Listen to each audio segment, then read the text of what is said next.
Hello बच्चों, good morning. आपका बहुत बहुत स्वागत है हमारे चैनल पर्सनल ट्यूटर पर। आज मैं आप सभी के लिए आई हूँ कक्षा 12 पंजाब बोर्ड की हिंदी से एक कहानी जिसका नाम है तत्सत। तो शुरू करते हैं आज की कहानी को। एक गहन वन में दो शिकारी पहुँचे। वे पुराने शिकारी थे, शिकार की टोह में दूर दूर घूम रहे थे, लेकिन ऐसा घना जंगल उन्हें नहीं मिला था। देखते ही जी में दहशत होती थी। वहाँ एक बड़े पेड़ की छाँव में उन्होंने वास किया और आपस में बातें करने लगे। एक ने कहा, आह कैसा भयानक जंगल है। दूसरे ने कहा, और कितना घना वन है। इसी तरह कुछ देर बाद बात करके विश्राम करके वे शिकारी आगे बढ़ गए। उनके चले जाने पर पास के शीशम के पेड़ ने बड़ से कहा, बड़ दादा अभी छाँव में ये कौन थे, वे गए? बड़ ने कहा, हाँ गए, तुम उन्हें नहीं जानते हो। शीशम ने कहा, नहीं, वे बड़े अजब मालूम होते हैं। कौन थे दादा? दादा ने कहा, जब छोटा था तब इन्हें देखा था। इन्हें आदमी कहते हैं। इनमें पत्ते नहीं होते, तना ही तना है। देखो वे कैसे चलते हैं, अपने तने की दो शाखाओं पर ही चलते चले जाते हैं। शीशम, ये लोग इतने ऊंचे रहते हैं, ऊंचे नहीं उठते क्यों दादा? बड़ दादा ने कहा, हमारी तुम्हारी तरह इनमें जड़ें नहीं होती। बड़े तो काहे पर, इससे वे इधर उधर चलते हैं, ऊपर की ओर बढ़ना उन्हें नहीं आता। बिना जड़ न जाने ये जीते किस तरह हैं। इतने में बबूल, जिसमें हवा साफ छनकर निकल जाती थी, रुकती नहीं थी और जिसके तन पर कांटे थे, बोला, दादा ओ दादा, तुमने बहुत दिन देखे हैं, बताओ कि किसी वन को भी देखा है? ये आदमी किसी भयानक वन की बात कर रहे थे। तुमने उस भयावने वन को भी देखा है? शीशम ने कहा, दादा हाँ, सुना तो मैंने भी है। वह वन होता क्या है? बड़ दादा ने कहा, सच पूछो तो भाई, इतनी उम्र हुई उस भयावने वन को तो मैंने भी नहीं देखा। सभी जानवर मैंने देखे हैं, शेर, चीता, भालू, हाथी, भेड़िया, पर वन नाम के जानवर को मैंने अब तक नहीं देखा। एक ने कहा, मालूम होता है वह शेर चीतों से भी डरावना है। दादा ने कहा, डरावना जाने तुम किसे कहते हो, हमारी तो सबसे प्रीति है। बबूल ने कहा, दादा प्रीति की बात नहीं है, मैं तो अपने पास कांटे रखता हूँ, पर वे आदमी वन को भयावना बताते थे। ज़रूर वह शेर चीतों से बढ़कर होगा। दादा, सो तो होता ही होगा। आदमी एक टूटी टहनी से आगे की लपट छोड़कर शेर चीतों को मार देता है। उन्हें ऐसे कहते अपने सामने हमने देखा है, पर वन की लाश हमने नहीं देखी। वह ज़रूर कोई बड़ा खौफनाक जीव होगा। इसी तरह उनमें बातें होने लगी। वन को उनमें कोई नहीं जानता था। आसपास के और पेड़, साल, सेमर, सिरस उस बातचीत में हिस्सा लेने लगे। वन को कोई मानना नहीं चाहता था, किसी को उसका कुछ पता नहीं था, पर अज्ञात भाव से उसका डर सबको था। इतने में पास ही जो बांस खड़ा था और जो ज़रा हवा चलने पर खड़खड़ सनसन करने लगता था, उसमें अपनी जगह से ही सीटी सी आवाज़ देकर कहा, मुझे बताओ क्या बात है? मैं पोला हूँ, मैं बहुत जानता हूँ। बड़ दादा ने गंभीर वाणी से कहा, तुम तीखा बोलते हो। बात यह है कि तुम बताओ कि तुमने वन देखा है। हम लोग सब उसको जानना चाहते हैं। बांस ने रीति आवाज़ से कहा, मालूम होता है हवा मेरे भीतर के रिक्त में वन वन वन ही कहती हुई घूमती रही, पर ठहरती नहीं। हर घड़ी सुनता हूँ वन है, पर मैं उसे जानता नहीं। क्या वह किसी को दिखा है? बड़दाद ने कहा, बिना जाने फिर तुमने इतना तेज क्यों बोलते हो?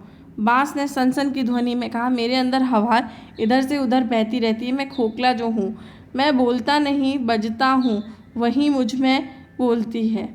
बड़ ने कहा, वंश बाबू, तुम घने नहीं हो, सीधे हो। तुम भरे होते हो तो झुकना जानते। लंबाई में सब कुछ नहीं है। पंच बाबू ने तीव्रता से खड़खड़ सनसन किया, और ऐसा अपमान वह नहीं सहेंगे। देखो वह कितने ऊंचे हैं। बड़ दादा ने उधर से आंख हटाकर और फिर लोगों से कहा कि हम सबको घास से इस विषय में पूछना चाहिए। उसकी पहुंच सब कहीं है। वह कितनी व्याप्त है और ऐसी बिछी रहती है कि किसी को उससे शिकायत नहीं होगी। तब सबने घास से पूछा, घासरी घास, तू वन को जानती है? घास ने कहा, नहीं तो दादा, मैं उसे नहीं जानती। लोगों की जड़ों को ही मैं जानती हूँ। उनके फल मुझसे ऊंचे रहते हैं। पत्तल के स्पर्श से सबका परिचय मुझे मिलता है। जब मेरे सिर पर चोट ज़्यादा पड़ती है तो समझती हूँ यह ताकत का प्रमाण है। धीमे कदम से मालूम होता है यह कोई दुखियारा जा रहा है। दुख से मेरी बहुत बनती है दादा, मैं उसी को चाहती हूँ। यहाँ तक यहाँ से वहाँ तक बिछी रहती हूँ, सभी कुछ मेरे ऊपर से निकलता है, पर वन को मैंने अलग करके कभी नहीं पहचाना। दादा ने कहा, तुम कभी नहीं बतला सकती। घास ने कहा, मैं बेचारी क्या बतला सकती हूँ दादा। तब बड़ी कठिनाई हुई। बुद्धिमती घास ने जवाब दिया, बागमी वंश बाबू भी कुछ न बता सके और बड़दादा स्वयं अत्यंत जिज्ञासु थे। किसी के समझ में नहीं आया कि इस वन नाम के भयानक जंतु को कहाँ और कैसे जाना जाए। इतने में परशुराज सिंह वहाँ आए। पहने दांत थे, बालों से गर्दन शोभित थी और पूंछ उठी हुई थी। धीमी गर्वीली गति से आए और किलक किलक कर बहते जाते हुए निकट एक चश्मे में से पानी पीने लगे। बड़दादा ने पुकार कर कहा, ओ सिंह भाई, तुम बड़े पराक्रमी हो, जाने कहाँ कहाँ छापा मारते हो। एक बात तो बताओ भाई। शेर ने पानी पीकर गर्व से ऊपर की ओर देखा, दहाड़ कर कहा, कहो क्या कहते हो। बड़दादा ने कहा, हमने सुना है कि कोई वन होता है जो यहाँ आसपास है और बड़ा भयानक है। हम तो समझते हैं कि तुम सबको जीत चुके हो। उस वन से भी कभी तुम्हारा मुकाबला हुआ है, बताओ यह कैसे। शेर ने दहाड़ कर कहा, लाओ सामने वह वन, जो अभी मैं उसे फाड़ चीर कर न रख दूं। मेरे सामने वह भला क्या हो सकता है। बड़दादा ने कहा, तो वन से कभी तुम्हारा सामना नहीं हुआ। शेर ने कहा, सामना होता तो क्या वह जीता बच सकता था। मैं अभी दहाड़ देता हूँ, अगर कोई वन तो सामने आए। खुली चुनौती है, या वह है या मैं हूँ। ऐसा कहकर उस वीर सिंह ने एक तुमुल घोर गर्जन किया और दिशाएं कांपने लगी। बड़दादा के देह के पत्र खड़खड़ करने लगे। उनके शरीर के कोटर में वास करते हुए शावक चींची कर उठे। चहुं ओर जैसे आतंक भर गया, पर वह गर्जन गूंज कर रह गया। हुंकार का कोई उत्तर नहीं आया। सिंह ने उस समय गर्व से कहा, तुमने यह कैसे जाना कि कोई वन और वह आसपास रहता है। जब मैं हूँ तो आप सब निर्भय रहिए कि वन कोई नहीं, कहीं नहीं। मैं हूँ तब किसी और का खटका आपको नहीं रखना चाहिए। वन ने दादा से कहा, आपकी बात सही है, मुझे यहाँ सदियाँ हो गई। वन होता तो दिखता अवश्य, फिर आप हो तब कोई और क्या होगा।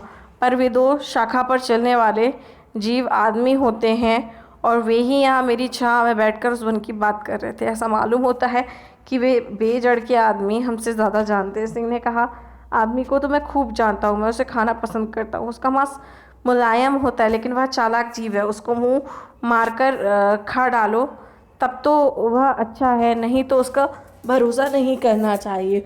उसकी बात बात में धोखा है।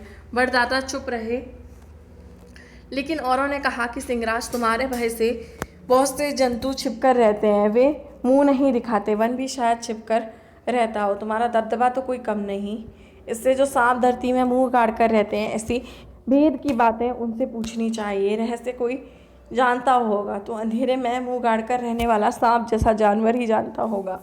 हम पेड़ तो उजाले में सिर उठाए खड़े रहते हैं, इसलिए हम बेचारे क्या जाने। शेर ने कहा कि जो मैं जानता हूँ वही सच है, उसमें शक करने की हिम्मत नहीं है। जब तक मैं हूँ कोई डर ना करो। कैसा सांप और जैसा कुछ और, क्या कोई मुझसे ज़्यादा जानता है। बड़दादा यह सुनते हुए अपनी दाढ़ी की जटाएं नीचे लटकाए बैठे रह गए, कुछ नहीं बोले। औरों ने भी कुछ नहीं कहा। बबूल के कांटे ज़रूर उस वक्त कुछ तनकर उठ गए थे, लेकिन फिर भी बबूल ने धीरज नहीं छोड़ा और मुंह नहीं खोला। अंत में जमाई लेकर मंथर गति से सिंह वहाँ से चले गए। भाग्य की बात कि सांझ का छुटपुटा होते होते चुप चुप घास में से जलते हुए दिख गए चमकीली देह के नागराज। बबूल की निगाह तीखी थी। झट से बोले, दादा, ओ बड़दादा, वह जा रहे हैं सरफराज, ज्ञानी जीव हैं। मेरा तो मुँह उनके सामने कैसे खुल सकता है। आप पूछिए तो ज़रा कि वन का ठौर ठिकाना क्या है। बड़दादा शाम से ही मौन हो रहते थे, वह उनकी पुरानी आदत है। बोले, संध्या आ गई है, इस समय वाचालता नहीं चाहिए। बबूल चक्की ठहरे बोले, बड़दादा साहब धरती से इतना चिपक कर रहते हैं कि सौभाग्य से हमारी आंखें उन पर पड़ती हैं, और यह सर्प अतिशय श्याम है, इससे उतने ही ज्ञानी होंगे। वर्ण देखिए ना कैसा चमकता है, अवसर खोना नहीं चाहिए, इनसे कुछ रहस्य पा लेना चाहिए। बड़दादा ने तब गंभीर वाणी से सर्प को रोककर पूछा कि हे नाग, हमें बताओ कि वन का वास कहाँ है और वह स्वयं क्या है। सर्प ने आश्चर्य से कहा, किसका वास? वह कौन जंतु है और उसका वास पाताल तक तो कहीं है नहीं। बड़दादा ने कहा, हम कोई उसके संबंध में कुछ नहीं जानते, तुमसे जानने की आशा रखते हैं। जहाँ ज़रा छिद्र हो वहाँ तुम्हारा प्रवेश है, कोई टेढ़ा मेढ़ापन तुमसे बाहर नहीं। इससे तुमसे पूछा है। सांप ने कहा, मैं धरती के सारे घर जानता हूँ, भीतर दूर तक बैठकर उसी की अंतर्भेद को पहचानने में लगा हूँ। वहाँ ज्ञान की कहानी है। तुमको अब क्या बताऊँ, तुम नहीं समझोगे। तुम्हारा वन लेकिन कोई गहराई की सच्चाई नहीं जान पड़ती, वह कोई बनावटी सतह की चीज़ है। मेरा वैसा ऊपरी और उथली बातों से कोई वास्ता नहीं रहता। बड़दादा ने कहा, कहना चाहा कि तो वह सांप ने कहा, वह फर्जी है। यह कहकर वह आगे बढ़ गया। मतलब यह कि सब जीव जंतु और पेड़ पौधे आपस में मिलकर और पूछताछ करने लगे कि वन को कौन जानता है और वह कहाँ है, क्या है। उनमें सबको अपना अपना ही ज्ञान था। अज्ञानी कोई नहीं था, पर उस वन का जानकार कोई नहीं था। एक नहीं जाने, दो नहीं जाने, 10-20 नहीं जाने, लेकिन जिसको कोई नहीं जानता, ऐसी भी भला कोई चीज़ कभी हुई है क्या, या हो सकती है। इसलिए उन जंगली जंतुओं में और वनस्पतियों में खूब चर्चा हुई। दूर दूर तक उनकी तूतू में सुनाई देती थी। ऐसी चर्चा हुई कि विद्याओं और विद्याएं उनमें से प्रस्तुत हो गई। अंत में तय पाया कि 2 टांगों वाला आदमी ईमानदार जीव नहीं है। उसने तभी वन की बात बनाकर कह दी, सच में वह नहीं है। उस निश्चय के बाद बड़दादा ने कहा, भाइयों, उन आदमियों को फिर आने दो। इस बार साफ साफ उनसे पूछना है कि बताएं वन क्या है। बताएं तो बताएं, नहीं तो खामखा झूठ बोलना छोड़ दें। लेकिन उनसे पूछने से पहले उस वन से दुश्मनी ठानना हमारे लिए ठीक नहीं है। यह भावना बताते हैं, जाने वह और क्या हो। लेकिन बड़दादा की वहाँ विशेष चली नहीं। जवानों ने कहा कि ये बूढ़े हैं, इनके मन में तो डर बैठा है और जंगल के ना होने का फैसला पास हो गया। एक रोज़ आफत के मारे फिर वे शिकारी उस जगह पर है। उनका आना था कि जंगल जाग उठा और से जीव जंतु, झाड़ी के पेड़ तरह तरह की बोली बोलकर अपना विरोध दर्शाने लगे। वे मानो उन आदमियों की भर्त्सना कर रहे हों। आदमी बेचारों को अपनी जान का संकट मालूम होने पर उन्होंने अपनी बंदूक संभाली और टूटी सी टहनी को जो आग उगलती है वह बड़दादा पहचानते थे। उन्होंने बीच में पकड़कर कहा, अरे तुम लोग अधीर क्यों होते हैं? इन आदमियों के खत्म हो जाने से हमारा तुम्हारा फैसला निर्भ्रम कहलाएगा। सारा ठहरो, गुस्से से कहीं ज्ञान हासिल होता है। ठहरो। इन आदमियों ने उस सवाल पर मैं खुद निपटारा किए लेता हूँ। यह कहकर बड़दादा आदमियों से मुखातिब करके बोले, भाई आदमियों, तुम भी पोली चीज़ों का नीचा मुँह करके रखो जिनमें तुम आग भर कर लाते हो। डरो मत। अब यह बताओ कि जंगल क्या है जिसकी बात तुम कर रहे थे। आदमियों ने अभय पाकर अपनी बंदूकें नीचे कर ली और कहा, यह जंगल ही तो है जहाँ हम सब हैं। उनका इतना कहना था कि चींची की सवाल पर सवाल होने लगे। जंगल यहाँ कहाँ है? कहीं नहीं है। तुम हो, मैं हूँ, यह है, वह है। जंगल फिर हो सकता है? तुम झूठे हो, धोखेबाज, स्वार्थी। ख़त्म करो इनको। आदमी यह देखकर डर गए। बंदूक संभालना चाहते थे कि बड़दादा ने मामला संभाला और पूछा, सुनो आदमियों, तुम झूठे साबित होंगे तो तुम्हें मारा जाएगा। क्या यह आँख फेंकने लिए फिरते हो? तुम्हारी बोटी का पता न मिलेगा। और अगर झूठ नहीं हो तो बताओ जंगल कहाँ है? उन दोनों आदमियों में से प्रमुख ने विस्मय से और भय से कहा, हम सब जहाँ हैं वहीं तो जंगल है। बबूल ने अपने कांटे खड़े करके कहा, बको मत। वह सेमर है, वह सिरस है, साल है, वह घास है, वह हमारे सिंगराज हैं, वह पानी है, वह धरती है। तुम जिनकी छाँव में हो वह हमारे बड़दादा हैं। तब तुम्हारा जंगल कहाँ है? दिखाते क्यों नहीं? तुम हमको धोखा नहीं दे सकते। प्रमुख पुरुष ने कहा, यह सब कुछ जंगल ही है। इस पर गुस्से से भरे हुए वनचरों ने कहा, बात से बचो नहीं, ठीक बताओ, नहीं तो तुम्हारी खैर नहीं। अब आदमी क्या कहें? परिस्थिति को देखकर वे बेचारे जान से निराश होने लगे। एक ने कहा, यार यह क्यों नहीं कह देते कि जंगल नहीं है? देखते नहीं किन से पाला पड़ा है। दूसरे ने कहा, मुझसे तो कहा नहीं जाएगा। तो क्या मरोगे? सदा कौन जिया है? इससे इन भूले प्राणियों को बुलावे में कैसे रखूं? यह कहकर प्रमुख पुरुष ने सबसे कहा, भाइयों, जंगल कहीं दूर या बाहर नहीं, आप लोग सभी वह हो। इस पर फिर गोलियों से सवालों की बौछार उन पर पड़ने लगी। क्या कहा? मैं जंगल हूँ। तब बबूल कौन है? झूठ। मैं मानूँ कि मैं बाँस नहीं जंगल हूँ? मेरा रोम रोम कहता है कि मैं बाँस हूँ और मैं घासू, मैं शेर, मैं सांप। इस भांति ऐसा शोर मचा कि उन बेचारे आदमियों की अकल गुम होने को आ गई। परदादा ना हो तो आदमी का काम वहाँ तमाम था। उस आदमी और बड़दादा में ऐसी कुछ धीमी धीमी बातचीत हुई कि वह कोई सुन नहीं सका। बातचीत के बाद वह पुरुष उस विशाल बड़ के वृक्ष के ऊपर चढ़ता दिखाई दिया। चढ़ते चढ़ते वह उसकी सबसे ऊपर की फुनगी तक पहुंच गया।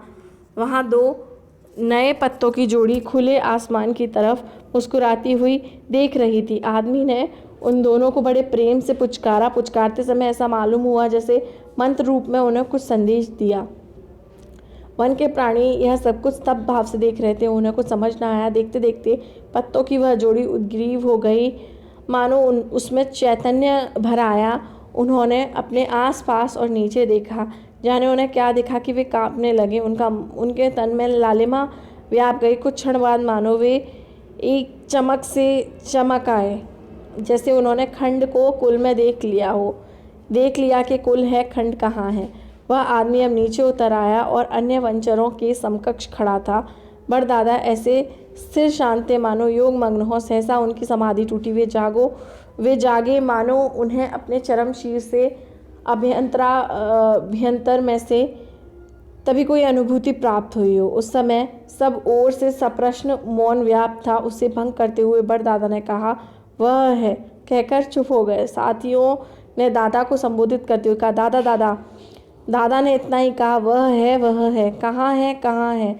सब कहीं है, सब कहीं है, और हम नहीं हैं, वह है।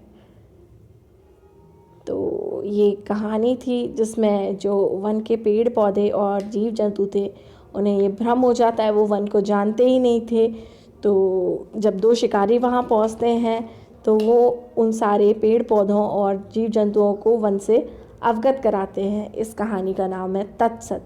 अगर आपको ये कहानी पसंद आई हो तो फटाफट वीडियो को लाइक कीजिए, चैनल को सब्सक्राइब कीजिए। Thank you.